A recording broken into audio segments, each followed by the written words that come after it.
I've always loved good food.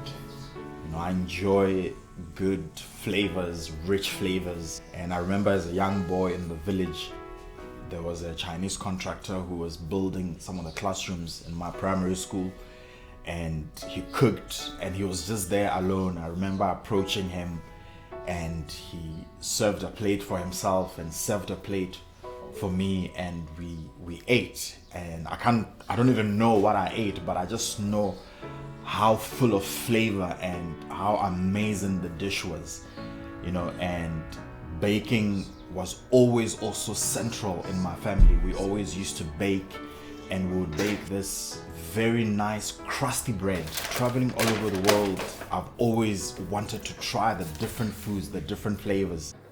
Coming back home, I've always searched for the perfect bread. I wasn't very keen on eating the normal loaves and all that, and I would always bake for myself at home. And I remember one day I walked to the store with my wife and we got a loaf of ciabatta and we wanted to have some soup.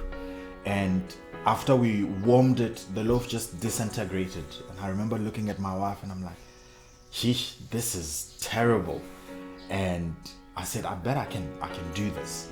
And I remember I went and bought some really good flour and just started. I baked baguettes. They came out very well. I baked ciabatta and it was very nice. And we were in Francistown and one of the sisters comes to me and she says, James, there's going to be a market. Don't you want to try and bake your stuff and go and sell? And I said, oh, well, I can do that. And I remember I baked some ciabatta, I baked some baguette. My wife and my sister, they took the stuff and they went to the market. I was still busy in the kitchen. Within 10 minutes, she comes back and she says, it's sold out. So I looked at her and, what do you mean it's sold out? She says, no, it's gone. And I had a batch that I needed to finish. I finished it. I never even got to the market myself. By the time I finished, everything was done. And that is how Monsieur Bobe was birthed.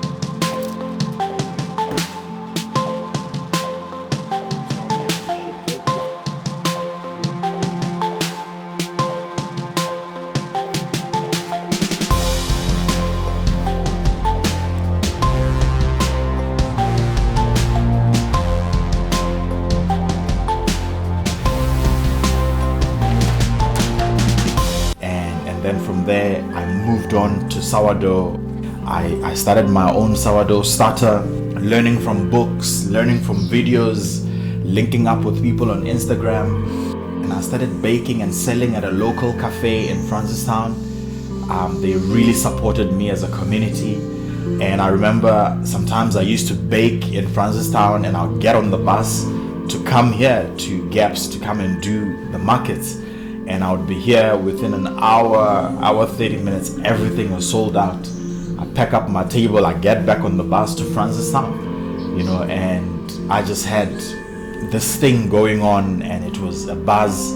And eventually my family and I, we moved from Francistown to Gaps, and we got in touch with some of the local restaurants. We started supplying them with our sourdough and we continued with the farmers markets. We're looking forward to the first ever boulangerie in Gaps, where you can go and pick up your breads and your pastries. And some of our clients, they really, really love what we do. And the encouragement is always, James, we support you so that you can continue to do this because we love your product, we enjoy your product.